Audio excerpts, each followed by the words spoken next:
اللہ اللہ اللہ اللہ اللہ اللہ اللہ اللہ۔ اعوذ باللہ من الشیطان الرجیم، بسم اللہ الرحمن الرحیم۔ یہ ایک سوال ہے کہ شروع میں ذکر میں توجہ زیادہ تھی، وقت گزرنے کے ساتھ یہ کم ہو گئی، اسے کیسے بہتر کیا جائے؟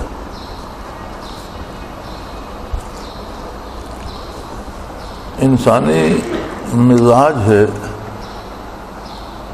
جب وہ کوئی نئی بات یا نئی چیز کے بارے سنتا ہے یا جانتا ہے تو فطرتاً ایک تجسس اس میں پیدا ہوتا ہے، اسے جاننا چاہتا ہے، سمجھنا چاہتا ہے۔ تو جب تک وہ تجسس قائم رہتا ہے اسے سمجھنے کی، جاننے کی کوشش کرتا ہے، اور اکثر اوقات ایسا ہوتا ہے کہ جب وہ سمجھ لیتا ہے یا جان لیتا ہے تو وہ جو ایک فطری تجسس تھا وہ ختم ہو جاتا ہے، اور پھر اس طرف توجہ کم ہونے لگتی ہے۔ یہ ایک انسانی مزاج ہے، روٹین ہے، یہ صرف ذکر میں نہیں ہے، دنیا کے باقی معاملات میں بھی ہے۔ کوئی نئی مشین آتی ہے، کوئی نیا ٹی وی سیٹ آتا ہے، کوئی نیا ٹیلی فون سیٹ آتا ہے، جن لوگوں کے پاس گاڑیاں ہیں کوئی نئی قسم کی گاڑی آتی ہے تو انہیں بڑا تجسس ہوتا ہے، لیکن جب وہ چیز مل جائے، وہ ٹیلی فون خرید لیں یا وہ گاڑی ان کے پاس ہو تو وہ اہمیت اس کی نہیں رہتی۔ اسی طرح جو لوگ طلب الہی میں آتے ہیں اور طلب الہی زندہ ہو جاتی ہے تو وہاں یہ کمی نہیں آتی، کیونکہ وہ ختم نہیں ہوتی، اس کی کوئی انتہا نہیں ہے، لہذا ذوق میں، طلب میں ترقی ہوتی رہتی ہے۔ جتنی وہ نعمت نصیب ہوتی ہے اس سے مزید آگے کا ذوق جو ہے وہ جوان رہتا ہے۔ یہ ان افراد کی بات ہے جنہیں طلب الہی کھینچ کر شیخ کے پاس لاتی ہے، اور جو بندہ ایک عجیب سی بات سن کر آتا ہے کہ چلیں دیکھیں یہ کیا ہے، اسے جب ایک حد تک آشنائی ہو جاتی ہے تو پھر ذوق طلب نہیں رہتا، پھر ایک روٹین رہ جاتی ہے، جب مل لیے تو کبھی ذکر کر لیا، نہ ملے تو نہ صحیح، ہو گیا تو ٹھیک ہے، نہ ہوا تو نہ صحیح، کیونکہ ایک وہ جو تجسس تھا وہ ختم ہو جاتا ہے۔ تو یاد رکھیں، ہمیشہ تجسس میں کمی آتی ہے، طلب میں نہیں۔ جہاں تجسس ہوتا ہے وہاں یہ صورتحال پیدا ہوتی ہے، جہاں طلب ہوتی ہے وہاں یہ صورتحال پیدا نہیں ہوتی۔ ذاتی تجربے کی بات کریں تو الحمدللہ ربع صدی بہت لمبا عرصہ ہے، اور حضرت رحمۃ اللہ تعالی علیہ کے ساتھ ملاقات عین جوانی کے ایام میں ہوئی۔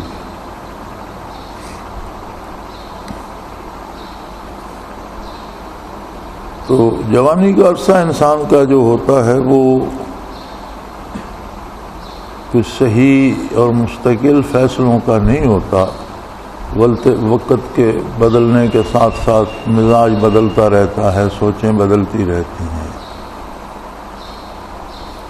لیکن وہ جو چوٹ دل پہ پڑی تھی پہلی ملاقات میں، یہ اللہ کریم کا احسان ہے کہ وہ آج بھی زندہ ہے. اور جب کبھی بھی حضرت سے ملے ہوئے ایک ہفتہ گزر جاتا تو طبیعت پریشان ہو جاتی تھی، جیسے بھوک لگتی ہے، پیاس لگتی ہے، اس طرح سے ملاقات کو جی چاہنے لگتا تھا. اور جب ملاقات ہوتی، حاضر ہوتے وہاں آج کل کی طرح تو کنوینس نہیں تھی، ہمارے پاس اپنی گاڑیاں بھی نہیں تھیں، بسیں وغیرہ بھی آج کل کی طرح نہیں تھیں، تو پہنچنے میں تقریباً دن خرچ ہو جاتا تھا. عموماً یہ ہوتا تھا کہ یہاں سے صبح ناشتہ کر کے نکلے تو عصر کی نماز کے وقت وہاں پہنچے، اور پھر وہاں سے صبح نکلے تو عصر کو یہاں پہنچے. تو ایک رات کا قیام مل جاتا یا 2 راتیں مل جاتی. تو ایک جس طرح بھوکے کو کھانا مل جاتا ہے، پیاسے کو پانی مل جاتا ہے، ایک طرح سے طبیعت میں وہ بات آ جاتی ہے. جب واپس آتے تو پھر وہ طلب شروع ہو جاتی ہے، اور پھر بمشکل ہفتہ گزرتا تو پھر ہم چل پڑتے. تو اللہ نے ذکر بھی نصیب فرمایا، مراقبات بھی ہوئے، لیکن ایک طلب جو ملاقات کی، پاس بیٹھنے کی اور ان کیفیات کی، اس میں ایک جو لطف ہوتا تھا وہ بڑھتا رہا.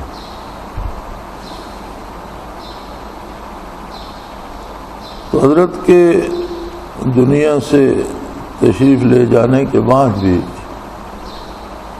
اب بھی وہ بھوک لگتی ہے، اب بھی دل چاہتا ہے کہ جائیں مزار شریف پر ہی، قبر مبارک کے پاس ہی 10 منٹ بیٹھیں، پھر ایک گنا تسلی ہو جاتی ہے، پھر آتے ہیں تو پھر شروع ہو جاتی ہے. تو ایک تعلق ہوتا ہے جس کی بنیاد ہوتی ہے للہیت پر، طلب الہی پر. اگر وہ تعلق بن جائے تو کمی نہیں آتی. ایک ہوتا ہے نئی بات سن کر تجسس، اگر وہ تجسس کی حد تک ہم رہیں تو اس میں کمی آنا شروع ہو جاتی ہے. تو یہ بندے کو خود دیکھنا چاہیے کہ اس کی طلب ہے اس کے دل میں یا تجسس تھا.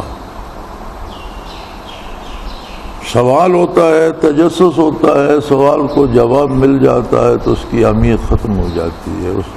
ایک آدمی کے ذہن میں ایک سوال ہے، وہ اسے سونے نہیں دیتا، آرام سے بیٹھنے نہیں دیتا. جب اس کا جواب مل جاتا ہے تو پھر اس کی اہمیت ختم ہو جاتی ہے، وہ پریشان نہیں کرتا. تو اگر تجسس ہوگا تو اس کا جواب مل جانے کے بعد اس میں کمی آ جائے گی، اور طلب پیدا ہو جائے گی تو یہ کمی اس میں نہیں آتی، بلکہ وہ جوں آپ آگے چلتے ہیں طلب جوں بڑھتی. نارمل انسانی زندگی ہی ہے جس پر اس کا اطلاق کیا جاتا ہے.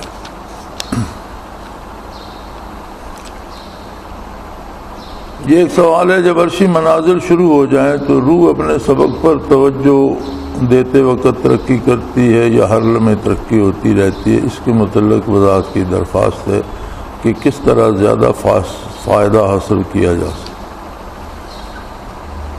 ترقی کا انحصار اتباع شریعت پر ہے. اگر ایک آدمی کاروبار حیات چھوڑ دے، دنیا سے الگ ہو جائے، گوشہ نشین ہو جائے اور رات دن متوجہ رہے تو ترقی نہیں ہوگی. جہاں ہے وہاں روح رہے گی، اس میں روشنی بڑھتی رہے گی، انوارات بڑھتے رہیں گے، طاقت بڑھتی رہے گی، ترقی نہیں ہوگی. ترقی کا انحصار اتباع شریعت پر ہے. ورنہ انبیاء اس بات کے سب سے زیادہ مستحق تھے کہ جنہیں وحی الہی نصیب ہوتی ہے، مکالمہ الہی نصیب ہوتی ہے اور انتہائی قرب الہی نصیب ہوتا ہے، تو وہ اسے لے کر گوشہ نشین ہو جاتے، کسی سے بات ہی نہ کرتے. ان کا ہر لمحہ قرب الہی میں بسر ہوتا رہتا، لیکن آپ دیکھتے ہیں آدم علیہ نبینا علیہ الصلوۃ والسلام سے لے کر حضور آقا نامدار صلی اللہ علیہ وسلم تک ہر لمحہ جو ہے ہر نبی کا احکام الہی کی تکمیل میں بسر ہوتا ہے۔ اور اگر تھوڑی سی توجہ کی جائے قرآن حکیم پر اور اس وقت کے معاشرے پر،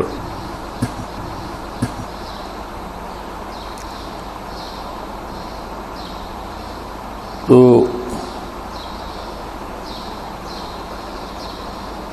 حقیقت تو بہت دور کی بات ہے، لیکن آدمی کم از کم ایک اندازہ کر سکتا ہے کہ کس معاشرے میں نبی کریم صلی اللہ علیہ وسلم کیا ارشاد فرما رہے ہیں۔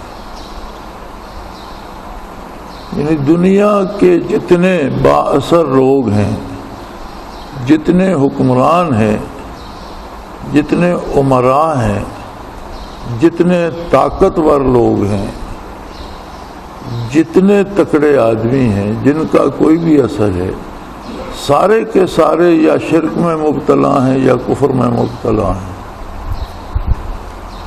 سب نے اپنی رسومات بنا رکھی ہیں اور ان کو قائم رکھنے پر، جان تک دینے پر تلے ہوئے ہیں۔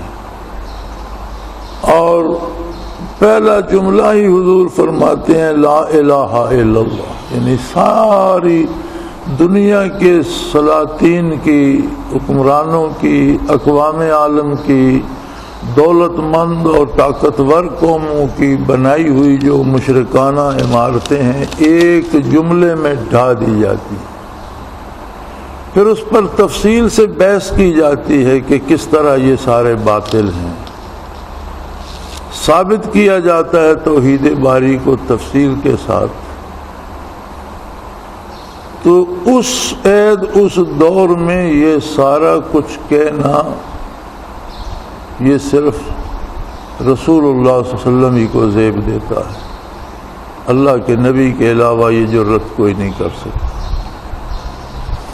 آپ صرف اس بات کو مکہ مکرمہ تک محدود کر لیں، اہل مکہ کے رویے، ان کی بربریت، ان کا جور و ستم، ان کی قوت طاقت، اور اس کے مقابلے میں مسلمانوں کی دنیاوی اعتبار سے کم مائگی، اسباب و وسائل کا نہ ہونا، کمزوری، قلت تعداد، لیکن اس کے باوجود قرآن کریم نہایت جرت سے، پوری قوت سے رد کرتا ہے ان کے سارے فلسفے کو، اور نبی کریم صلی اللہ علیہ وسلم سر عام اس کی اشاعت فرماتے ہیں۔ تو روحانی ترقی کا راستہ یہ ہے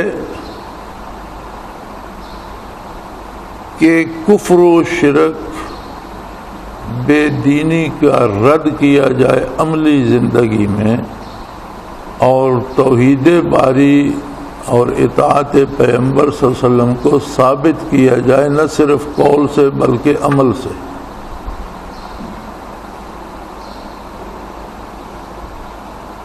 اب زمانہ اتنا بدل چکا ہے کہ ہمارے نظام آئے تب جو تعلیم ہے ان میں اتنی تبدیلی آئی ہے، اور اس طرح کے عجیب و غریب پراپیگنڈے کیے گئے ہیں کہ ابھی میں سن رہا تھا ناشتہ کرتے ہوئے ٹیلی ویژن پر، تو ہمارے ایک بڑے اچھے دوست بھی ہیں، مہربان بھی ہیں، اور ریٹائرڈ جنرل بھی ہیں، بہت مانے ہوئے آرمی آفیسر ہیں، تو بڑے آرام سے وہ کہہ رہے تھے کہ اسلام کا عملی نفاذ تو 30-35 برس رہا نبی کریم کی حیات مبارکہ میں یا خلافت راشدہ کے دور میں، اس کے بعد تو کبھی آج تک عملاً تو کہیں بھی اسلام نافذ ہوا ہی نہیں۔ اس میں قصور ان کا نہیں ہے، دنیا بھر کے جتنے اداروں سے انہوں نے تعلیم حاصل کی ہے اور کورسز کیے ہیں، تو ان میں سکھایا پڑھایا اسی طرح سے جاتا ہے۔ اب گویا صحابہ کرام سے لے کر عمر بن عبدالعزیز رحمۃ اللہ تعالی علیہ سے لے کر دور بر صغیر کی حکومت تک محمود غزنوی رحمۃ اللہ علیہ، اورنگزیب عالمگیر رحمۃ اللہ تعالی علیہ، اور سلطان شمس الدین التتمش رحمۃ اللہ تعالی علیہ، سلطان ٹیپو شہید رحمۃ اللہ تعالی، ان کسی میں انہیں کوئی اسلام نظر ہی نہیں آتا۔ یہ کیسے کیسے عجیب لوگ تھے۔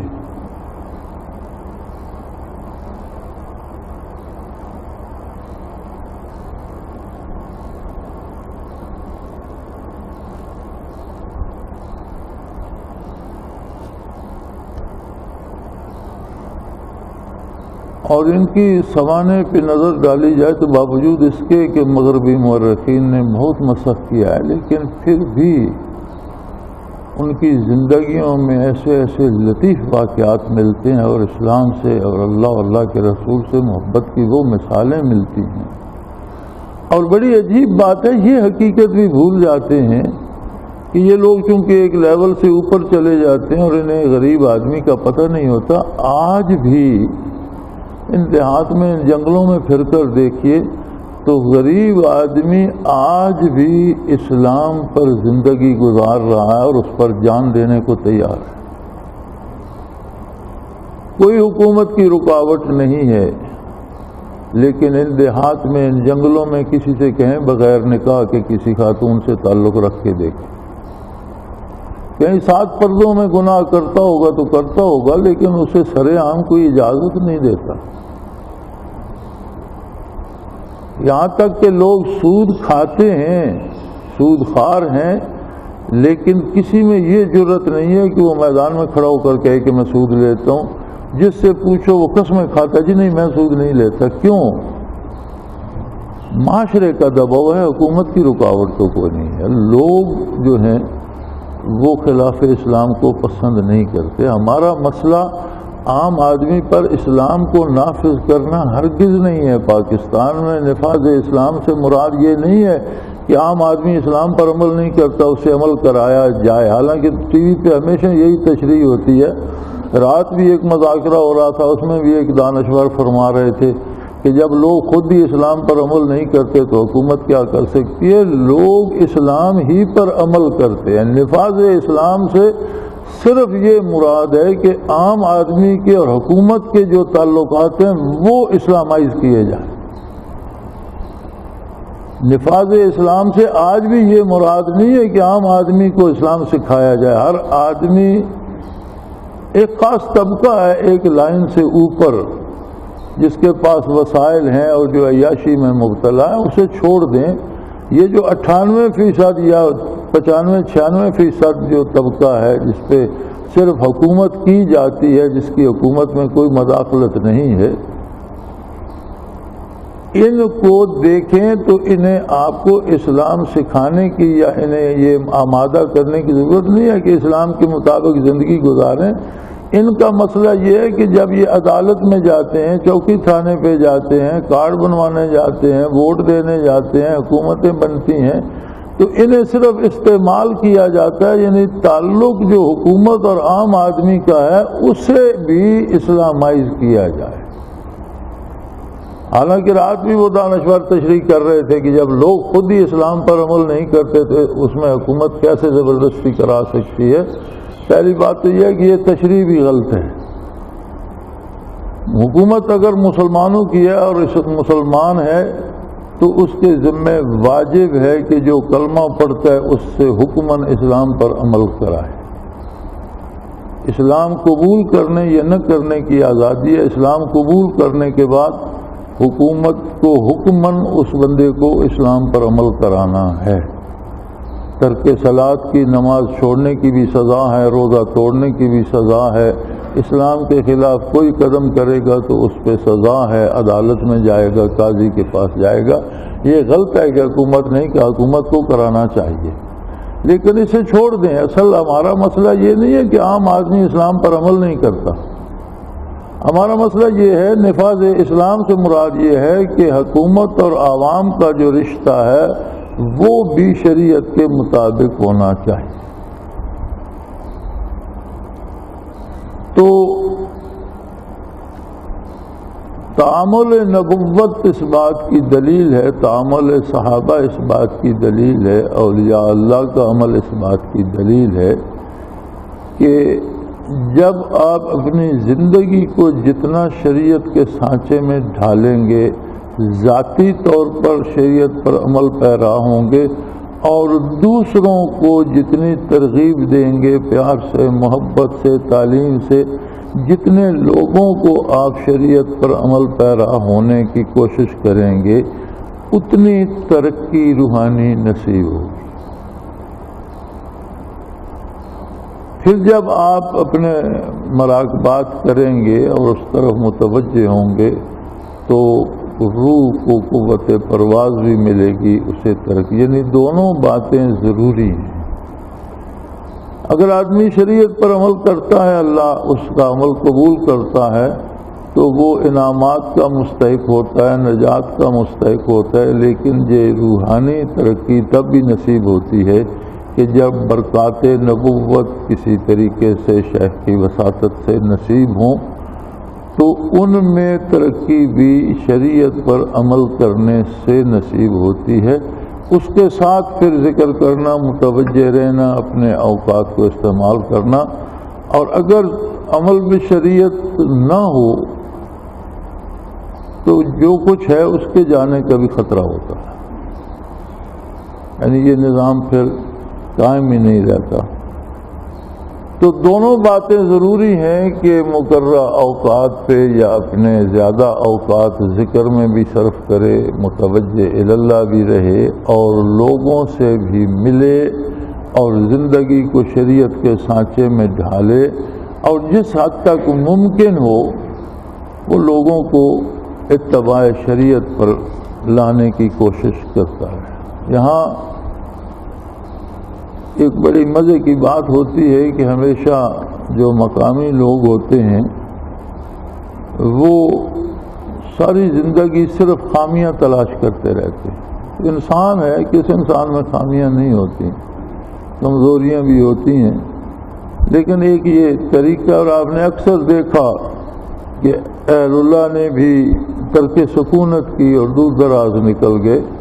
یہ کوئی ضروری نہیں ہے کہ وہ وہاں نہ جاتے تو وہاں اسلام نہ پھیلتا، اصل مقامی طور پر لوگ رہنے ہی نہیں دیتے، فائدہ کم حاصل کرتے ہیں اور اعتراضات اور تنقیدیں زیادہ کرتے ہیں۔ باہر سفر کر کے جو 200 میل 400 میل یا ایسی جگہ بندہ چلا جاتا ہے جہاں اس کی ذات سے کوئی واقف نہیں ہوتا تو وہاں وہ زیادہ کام کر سکتا ہے دینی، اور لوگ اکثر اس سے استفادہ زیادہ کرتے ہیں، معترضین کم ہوتے ہیں۔ تو مقامی لوگوں میں ایک ہوتا ہے کہ وہ ہر وقت اس جستجو میں رہتے ہیں کہ کیا اعتراض کریں۔ ایک اعتراض یہ بھی ہوتا ہے مجھ پر کہ جی آپ آ کر باہر بیٹھ جاتے ہیں اور ہر طرح کے لوگ آپ کے پاس بیٹھے ہوتے ہیں، ان میں اچھے بھی، برے بھی، نیک بھی، بد بھی، چور بھی، بدماش بھی، اور ان میں شیعہ بھی، سنی بھی، سب آ جاتے ہیں، تو یہ کیا طریقہ ہے؟ ایک دن کسی نے مجھ پہ یہ سوال بھی کیا تو میں نے کہا بڑے میاں، جتنی دیر میرے پاس بیٹھتے ہیں کم از کم وہ وقت تو وہ چوری نہیں کرتے، کسی کی غیبت نہیں کرتے، کسی کو گالی نہیں دیتے، کوئی اچھی بات سن لیتے ہیں۔ تو تم کیا چاہتے ہو کہ کسی بندے کی زندگی میں کوئی لمحہ بھی ایسا نہ آئے کہ جب وہ گناہ نہ کر رہا ہو؟ کوئی خوش وقت ہوتا ہے تائب ہو جاتا ہے، کوئی خوش وقت ہوتا ہے اسے ذکر نصیب ہو جاتا ہے۔ کم از کم کتنے ایسے ہیں کہ جو کبھی نماز نہیں پڑھتے تھے، یہاں آتے ہیں، بیٹھتے ہیں، نماز کا وقت ہوتا ہے اور اٹھ کے نماز بھی پڑھاتے ہیں۔ چلو کوئی ایک آدھ تو انہیں نصیب ہو جاتی ہے، کچھ پکے نمازی بن جاتے ہیں۔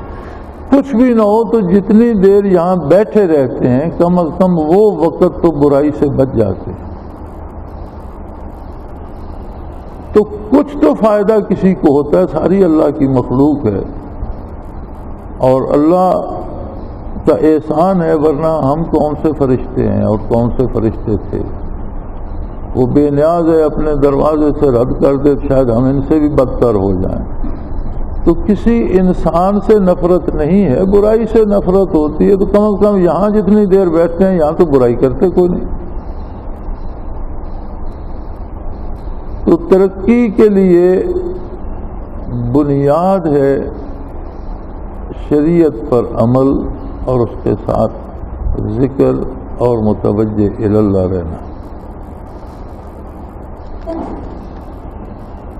آگے یہ ایک سوال ہے کہ آپ جب سالک کو بالائی منازل میں چلاتے ہیں تو تربیت کے بعد چلاتے ہیں، مجازین جب ذکر کراتے ہیں تو بالائی منازل کا مراقبہ مسجد نبوی کے بعد کراتے ہیں، تو اس پر بھی روشنی ڈالیے۔ تو گزارش یہ ہے کہ میں جو توجہ دیتا ہوں بالائی منازل کے لیے تو یہ ان لوگوں کو دیتا ہوں جن کو نئے سرے سے کرائے جاتے ہیں۔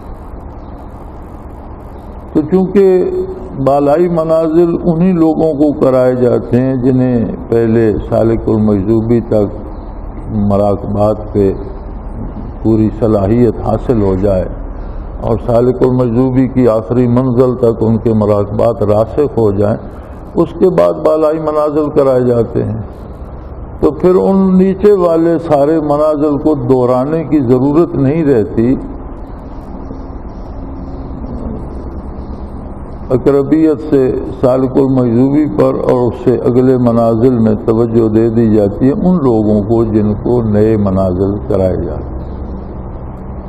ورنہ عام روٹین میں یہ طریقہ کار ہے کہ آپ سارے مراقبات کر کے جب مسجد نبوی سے فارغ ہوتے ہیں تو پھر متوجہ ہو جائیں منازل بالا کی طرف اور جتنا وقت ہے ان پہ لگا کے دعا کر لیں۔ تو مجازین چونکہ نئے مراقبات نہیں کراتے، مجازین کوئی بھی صاحب مجاز عرشی منازل میں توجہ نئے سرے سے نہیں دیتا، جن کو توجہ ملتی ہے جنہیں ہیں انہیں وہ دہراتے رہتے ہیں ان کے اسباق۔ اس لیے مجازین عموماً مراقبات پورے کرنے کے بعد مسجد نبوی سے فارغ ہو کر اس طرف متوجہ ہوتے ہیں، اور میں بھی صرف نئے دوستوں کو جن کو پہلی دفعہ منازل عرشی کرانے مقصود ہوتے ہیں ان کو اس طرح سے اقربیت سے سالک المجذوبی اور وہاں سے آگے لے کے چلتا ہوں کہ ہم نے یہی طریقہ بزرگوں سے سیکھا اور اسی پر عمل پیرا ہیں۔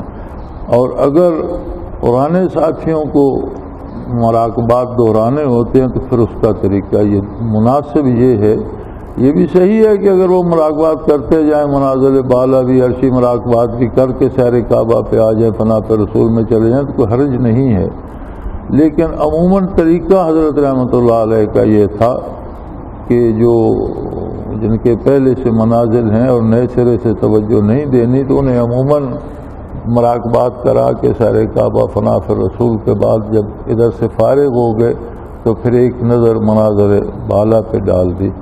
تو مجازین اسی طریقے پہ چلتے ہیں۔ اللہ کریم سب کی محنت و کوشش قبول فرمائے۔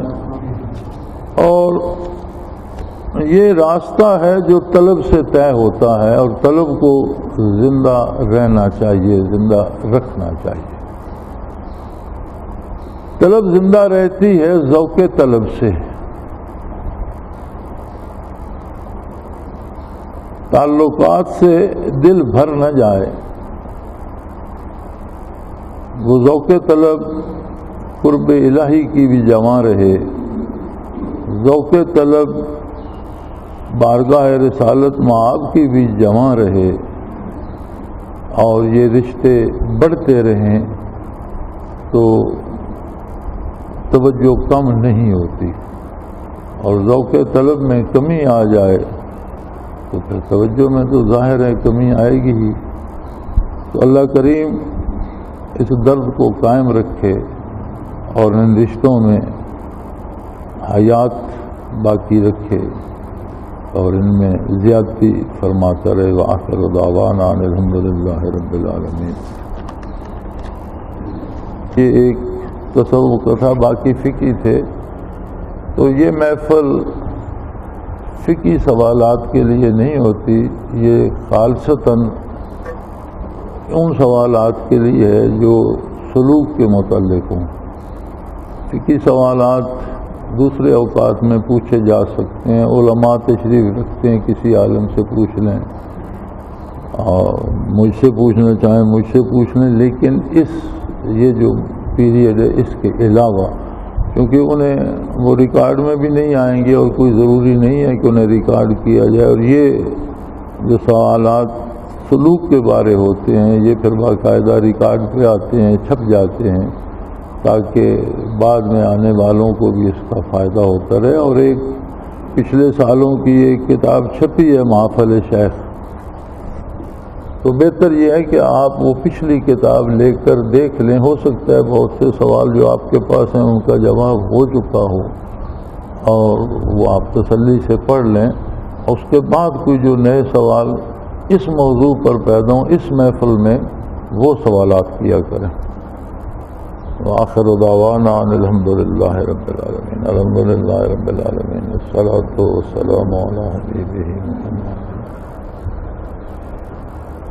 اللہم ربنا لا تقتلنا بغضبک ولا تہلکنا بعذابک واعف عنا قبل ذلک، اللہم ربنا لا تسلط علینا من لا یرحمنا، اللہم ربنا وفقنا لما تحب وترضى واجعل آخرتنا خیر من الأولى، اللہم ربنا سهل لنا امورنا كلها في دیننا ودنیانا، رب یسر ولا تعسر وتمم بالخیر، اللہم انصر الاسلام والمسلمین، اللہم اید الاسلام والمسلمین، اللہم اعز الاسلام والمسلمین۔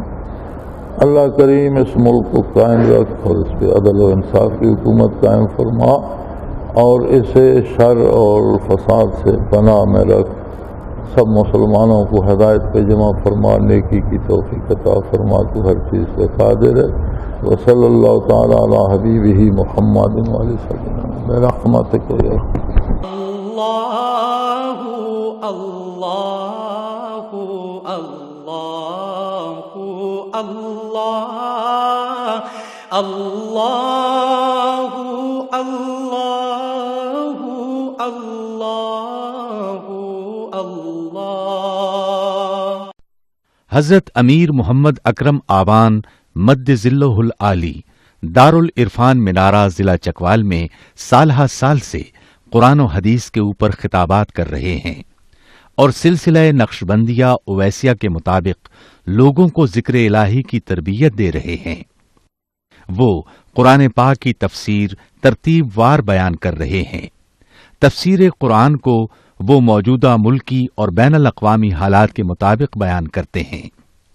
موٹر وے سے کلر کہار کے انٹرچینج سے نکلتے ہوئے، کلر کہار کی جھیل سے ہوتے ہوئے، میانی، بوچھال اور نور پور سے گزرتے ہوئے دارالعرفان منارہ پہنچ سکتے ہیں۔ حضرت امیر محمد اکرم آوان نے بچیوں اور بچوں کی دینی اور دنیاوی تعلیم کے لیے سقارہ اکیڈمی کے نام سے ایک درسگاہ بھی قائم کی ہے، جس کا افتتاح ملک پاکستان کے صدر جنرل محمد ضیاء الحق نے اپنے دست مبارک سے کیا تھا۔ وہ تمام احباب جو اسلام کی طلب رکھتے ہیں ان سے گزارش ہے کہ دارالعرفان منارہ ضلع چکوال میں امیر محمد اکرم آوان صاحب کے خطابات سے مستفید ہوں۔ وہ ہر جمعے کو نماز سے پہلے بیان فرماتے ہیں۔